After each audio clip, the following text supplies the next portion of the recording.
The Crew 2 PvP has been delayed. It's official, it's been delayed. Right, so recently Ivory Tower, well, Fergus I should say, actually put out a tweet basically giving us the heads up of a new video that was actually put out on the official Ubisoft website. It's basically the post-launch vision for the Crew 2, that's what it's titled. Now the video itself is actually available for you to go and watch on their actual YouTube channel. The problem is though, for some strange reason, there's no audio whatsoever. There are subtitles, credit to them, but there isn't any audio there. But anyway, what I want to do is just touch on it really quickly. The Crew 2 launches for all players in just a few weeks on June the 29th. It will finally be time for us to throw open the gates of our open world USA to motorsports enthusiasts the world over. And this is only the beginning of many adventures to come in the Crew 2. Our post-launch vision for the game revolves around three key pillars: polish, densification, and novelty. The first, polish, is integral to all live games and involves continuously refining and improving the game in any way we can. The Crew 2 already offers a varied range of activities across all four families, 14 disciplines and a plethora of open world challenges. Naturally though, we always want more of what we enjoy the most. Second, densification. This allows us to ensure that players always have a wide selection of their favourite activities by regularly adding new events, skills, vehicles and much more to existing disciplines and features. Finally, number 3, last but certainly not least comes novelty, which is the addition of brand new features to the game. These can range from new disciplines such as hovercrafts in September's Gator Rush update to whole new game modes such as the hotly anticipated PvP lobbies in December. These additions are much larger in scope than those added for densification purposes and consequently take more time to develop and test. These three pillars tie into our desire to provide the very best possible experience for all our players. We want to ensure that the Crew 2 runs smoothly and that nothing gets in the way of your enjoyment of the game. Among other things, this means checking that planned content and features all work exactly as intended before adding them to the game. For instance, the PvP lobbies that we originally planned for launch still require some polish before they're ready, as Sofiane explained in the video. We'll be adding them in December 2018. On June the 29th, you'll enjoy the full co-op experience as well as global and focused leaderboards to compete against friends or foes for the top spot in all events and skills. You, the community, play a leading role in the post-launch plans and test process, and to this end hundreds of players have already participated in technical tests. They've been a huge part of bringing the Crew 2 to life, and we definitely maintain this dynamic moving forward. Thank you again for all your continued passion and support. The adventure doesn't end at the launch. This journey is just the beginning. Yours sincerely, the Crew team. Right, so what I want to do now is just take you guys over to this diagram that you can see on your screen now. So this here is the officially released roadmap for what's going to happen in the Crew 2 content wise, okay? So as you can see, every single month, each month, there will be 2 new vehicles added to the game, okay? And that is something which is going to be consistent and constant, obviously on a regular basis. What you can also see in the bottom half of the infogram is that every 3 months, so that's every quarter, there's going to be a new discipline added as well as a new game feature. So obviously June 2018 is the game's release. 3 months later in September, we're going to have the hovercraft event added. That's the Gator Rush. Now the actual Gator Rush, part of it was actually shown in the trailer, and to be quite honest with you, it does look pretty exciting. As we all know, the Crew 2 has got loads and loads of different animals within the game, and it looks like quite simply you're going to be dodging and escaping a plethora and hotbed of dangerous reptiles. I'm not too sure about how the function works because not enough of it has been released thus far, but it does look pretty good. As you can see, there's also going to be a new loot system introduced to the game in 2018, and if you look at winter 2018, 3 months further on, which is going to be December, that's the end of the year, the PvP mode will be added. So what's that? June, July, August, September, October, November, December. That's 6 months. 6 months away. Okay. So I'm going to give you my honest opinion, and the opinion that I'm going to give you right now is going to be balanced, okay? So I'm going to give the negatives as well as the positives to this. First and foremost, let's cut straight to the chase. There's no way of sugarcoating this.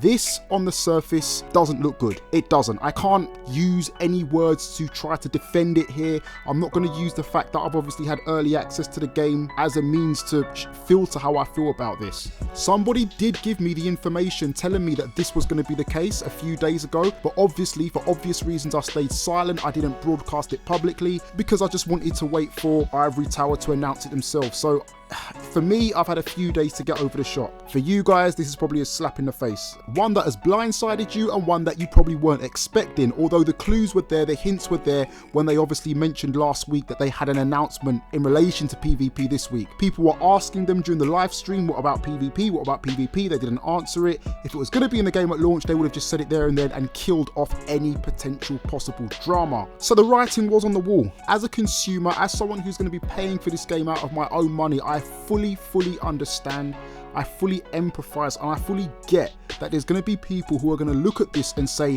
what the heck is this? Why are we now living in a time whereby, you know, major developers are pushing out AAA titles, getting us to pay premium for it, and then giving us half the game now and half the game later? I say this because this is what happened obviously with Need for Speed Payback, although it was a much worse situation with that, and I'm going to touch on that later on to emphasize a point that I'm going to make. For me, the Crew 1, out of all the racing games that I've played over the past, say, 10 years or so, the Crew 1 is the game upon which I had most fun in the PvP lobbies, in the PvP systems. I'm not really a huge PvP fan, but the Crew was the game where I actually enjoyed playing PvP. I enjoyed going online, going against other people. I enjoyed playing the mini games like I think it was it King or Rush or whatever, all those sorts of mini games that are available when I didn't feel like playing by myself, when I didn't feel like playing the single player campaign mode. So I'm definitely going to miss it. For me, this is a void, and again, I want to make it absolutely clear here, I'm not sugarcoating it. This is bad. It's not good. It's not good at all. 6 months is a very long time. It's oh gosh, that's half a year, man.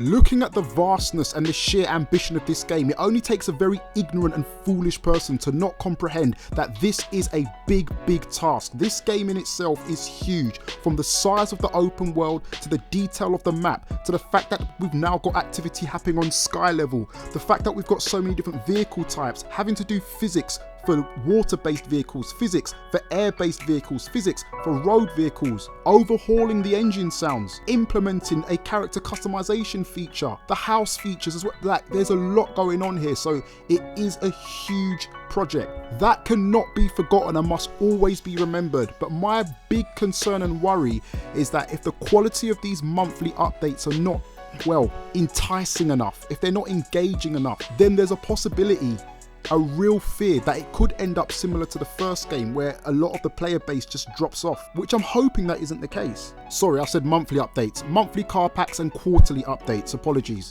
The other bad thing about this is I don't know how it works with pre-orders. Now, I know a lot of people, a lot of you guys have gone and pre-ordered the game already, okay? Whether it be the Gold Edition, Motor Edition, whatever. Obviously, now you're being told that you're not going to have what many will consider to be a very key feature available until 6 months later. You would be forgiven for maybe wanting to get your money back.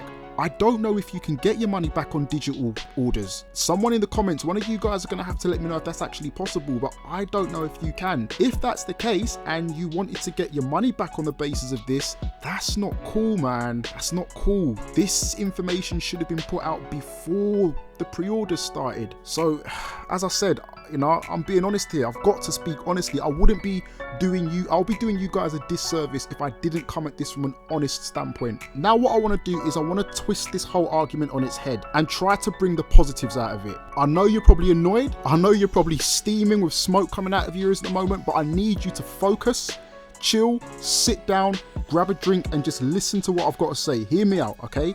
This is not the same as Payback. This is not the same situation as Need for Speed Payback. It's no way near as bad as that. One of the core and fundamental selling points of any open world racer is the ability to free roam. You have the ability to free roam with your friends in this game from launch, okay? Free roaming is something that you can do, whether it be in the sky, on the sea, on the land, whatever you want to do, that function is going to be available from launch.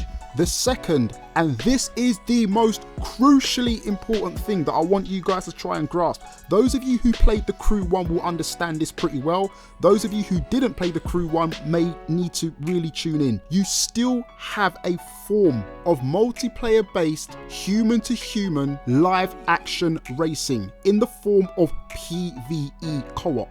Now again, I'm not going to sugarcoat this. I'm not going to try and pull the wool over anyone's eyes or try to lie to anyone or try to fool anyone. It's not the same as traditional PvP. With traditional PvP, you all go into a lobby-based system, you vote on the track that you want to do, and you all vote on the type of event, and then obviously it's selected at random, you all go into it, and you know, the rest is history. With PvE co-op, the difference is that there will be a leader in your lobby, or I should say in your in-game world rather, not in your lobby, in your in-game world, who will start or initiate an event of some sort and then will invite you into it. If you choose to accept that invite, you will then go straight to the start line of the event. The event will have either a whole load of human players or a mixture of human players and computerized AI opponents. Now this will all be determined based on how many human-based players accept the invite that gets put out. Now personally, I don't think it should be labeled as co-op, because once you guys get to that start-finish line, as soon as the 3, 2, 1 goes and the race gets underway, there's no working together. It's not co-op, it's I'm gonna beat you. I need to get to the finish line before you. So basically it follows the same principles as you would have in a PvP based race. Human based opponents, everybody for themselves, everybody fighting for the win. It's just that sometimes you may have a few AI opponents in there. If there isn't enough human players in your game world to accept the invite, you're not going to have a lobby where you can vote for your preferred type of race or discipline. You're not going to have a leaderboard system that is calculating all the points that you're getting after certain events. So, you know, again, it's not a proper PvP based structure outside of the racing element, but the core actual racing, it is pretty much exactly the same. When I was invited by Ivory Tower to go and play the game, I actually took part in one of the events with Theo, Black Panther, and I've actually already posted that on the channel. So if you want to get a better visual representation of exactly how this works and how it pretty much is similar to the atmosphere of what a normal PvP event is, then please click the link that you're going to see in the pinned comment at the bottom, or at the hot links that appear at the end of this video. But that's pretty much it, guys, man. I mean, I don't really know what else to say about it. I know that people are going to make loads of videos on this. Some people are going to absolutely hammer Ivory Tower for this. Some people are going to be completely in defense of Ivory Tower for this. I hope I've come at this from an angle which you guys appreciate, which is more balanced. I've obviously spoken on the negative points from the point of a player, as a consumer, and I've also spoken on something that I don't think many people will pick up on, the fact that this is not the same as other games whereby they've completely removed the element altogether. It's still kind of there, but admittedly it's not, you know, in its entirety. PvE co-op is not the same as all-out PvP. It just gives you a little bit of that feel, and hopefully that can keep you going until they actually release the fully fledged PvP mode in December. But here's the thing, there's another positive to come from this announcement, and that's the fact that the DLC is free. So the additional cars that are going to be added on a month-by-month basis, the additional event types that are going to be added on a quarterly basis, you will not have to pay for. Season pass holders, don't worry, you do get exclusivity for the extra money that you paid, okay? You get 3 exclusive vehicles on day 1. I know one of them is the Porsche 911 Turbo. Not sure what the other 2 are. You also get 7 days early access to those vehicles that will be added on a month-by-month basis. So you will get your hands on them a week earlier than everyone else. So basically, the season pass acts as a VIP pass, if that makes sense. Now, there are other things that you get with that as well, but I'm not too sure what they are. I think I need to go and do some research, and if anyone knows, just add them in the actual comment section. I'm guessing it might be tied into clothes for your avatar, potentially even house locations as well. But season pass holders, don't worry, you are catered to. But yeah, I'm really interested in knowing what your thoughts are on this, guys. Please start dropping them down in the comments. You know Ivory Tower are going to watch this video, so they're going to be watching your comments. Put them down, please. If it's your first time around here, I wish you a born welcome. Be sure to check out all the other Crew 2 content I've got on the channel, and I will see you guys when the next video comes out. Take it easy, peace.